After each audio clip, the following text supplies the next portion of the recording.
এজনী বা মতা মানুহ বা মাইকী মানুহ এজনী হ'বৰ কাৰণে পূৰ্বতে ভগৱন্তক আপুনি মানে সাধনা কৰিছিল কাৰণে এই জন্মত আপোনাক সুন্দৰ কৰি পঠিয়াই দিছে।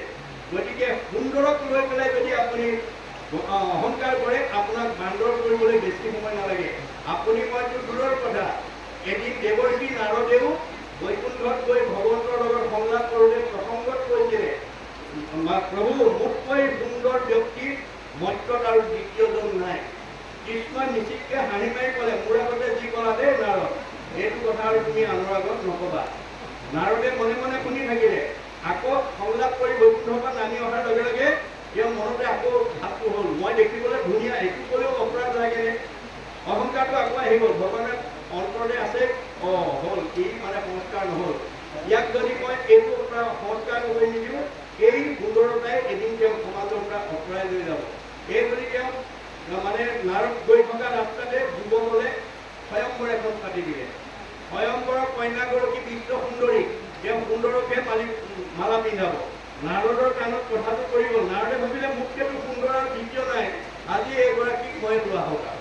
এই বুলি একেবাৰে মানে স্বয়ংবৰৰ প্ৰথম আসনখনতে তেওঁ গৈছে। কাষতে গন্ধৰ্ব দেৱতাবিলাকৰ ভিতৰত গন্ধৰ্বৰ ধুনীয়া, তাৰপিছত ৰজা মহাৰজা। কইনাই যেতিয়া মালালৈ ওলাই আহিছে, নাৰদে ভাবিলে মোৰ ডিঙিতটো আজি সোমাবই আৰু।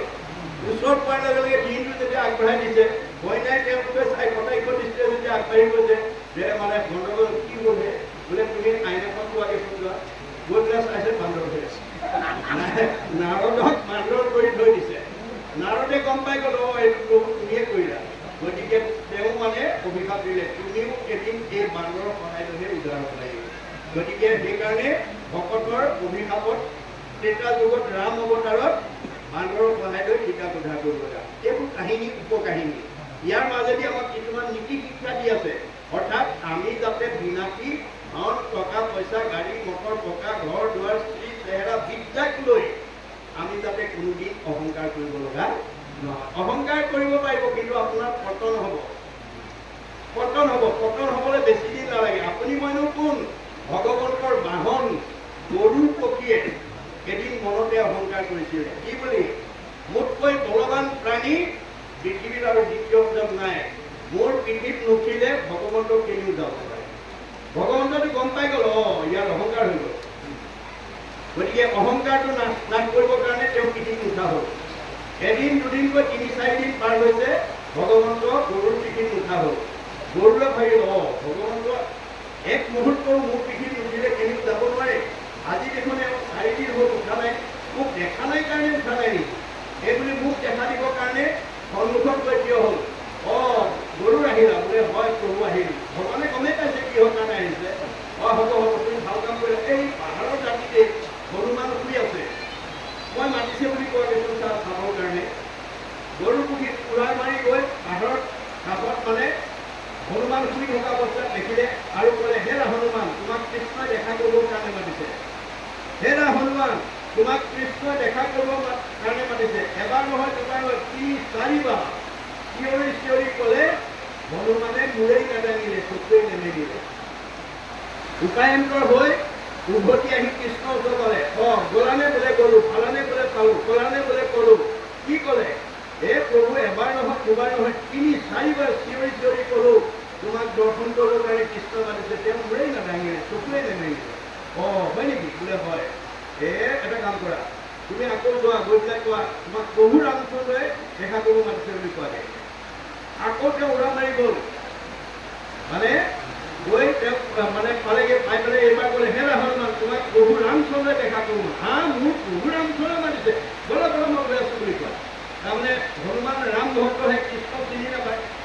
গতিকে ৰামৰ কথা কোৱাৰ লগে লগে তেওঁ সাজু হ'লে। তেওঁ লগে লগে উভতি আহি কৃষ্ণ বোলে পালা, বোলে পালোঁ, ক'লানে বোলে ক'লো। কি ক'লে? এইবাৰ এবাৰ ক'বলৈ পালোহে। ৰামে দৰ্শন কৰিছে, একদম উঠিলে আহিবলৈ। বোলে হয় নেকি? বোলে হয়। আহিব নালাগে বুলি কৈ গৰু পুঠিয়ে একো ৰহস্য বুজি পোৱা নাই। তথাপি প্ৰভুৰ নিৰ্দেশ। আকৌ বাধা দিবলৈ বুলি পুৰা মাৰি উভতি যাওঁতে কৃষ্ণই সীতাক মানে ৰক্ষী কৰে, তুমি সীতা হৈ থকা মই ৰাম হৈ যাম। যুগকলে দুইজন ৰাম সীতা হৈ বহি আছে। এইফালৰ পৰা আধা বাট গৈ পেলাই মানে গৰুৰ পক্ষী পাওঁতে সিফালৰ পৰা হনুমান আধা আহিলে। তেওঁ আঁকি মেলি মেলি, হেৰা তোমাক যাব নালাগে বুলি কৈছে,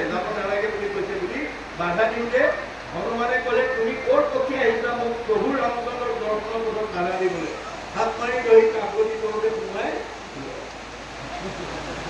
আহি প্ৰভুৰ ওচৰত আহি হনুমান আহিলা বোলে হয় আহিলে বৰ ভাল কাম কৰিলা বহুত দিন তোমাক দেখা নাই কাৰণে চাবলৈ মাতিলোঁ তোমাক আজি দেখা পাই ভাল লাগিল পিছে কাকতি তলত যদি কি আনিছা এই বোলে প্ৰভু ক'ৰ প্ৰতি জানো তোমাৰ দৰ্শনৰ পথত কৰিবলৈ বাধা দি আছিলে কাৰণে ধৰি কাকতি তলতে সোমাই দিলে হ'ব দিয়া এৰি দিয়া হয়নে নাই গতিকে প্ৰভুৰ নিৰ্দেশনা যেতিয়া এৰি দিছে তেতিয়া গৰু পুঠিয়ে গা মূৰ জোকাৰি ভাবিছে মোক কৰোঁ বলৱান পৃথিৱী সেইদিনাহে গম পাইছে নাই তেওঁ প্ৰথমতে নিজকে বলৱান বুলি ভাবিছে গতিকে অহংকাৰে যে আমাৰ জীৱনলৈ পতন আনে এই কথা জানি আমি কোনো বিষয়ক লৈ যাতে অহংকাৰ কৰিব লগা নহয় এইখিনিকে আমাক মংগলাচৰণৰ মাজেদি আমাক নীতি শিক্ষা আৰু আধ্যাত্মিক শিক্ষা দিছে এতিয়া ভাগৱত ধৰ্ম কথন নামাকৰণেৰে সৈতে পৰৱৰ্তী পদৰ দ্বাৰা আমাক কি ক'ব বিচাৰিছে আমি আলোচনা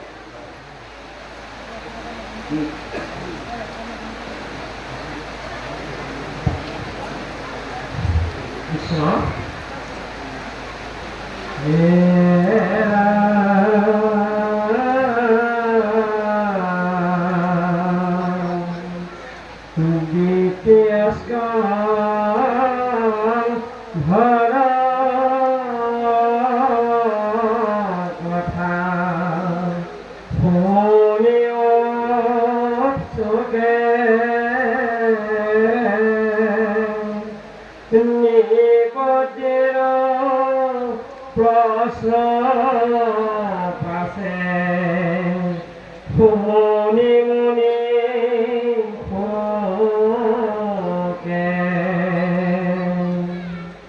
কৃষ্ণ পদ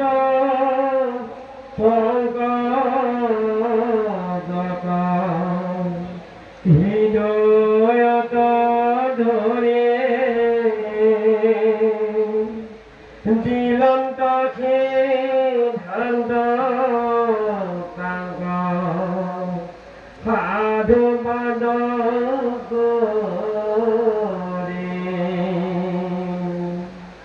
ধন্য নৰ প্ৰতিমতি উত্তম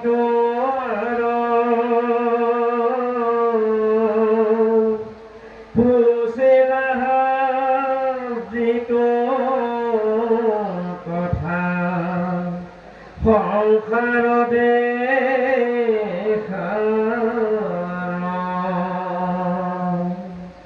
মুখ্যৰ সাধন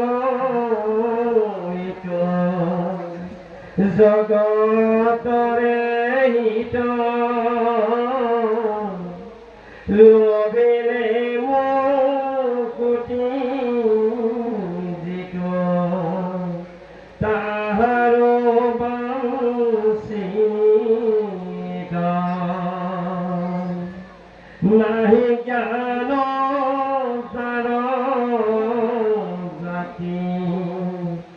ধৰ্ম মাত্ৰ কৰে নীতি বলি বিশ্ব পাঞ্চ যজ্ঞ আচৰণ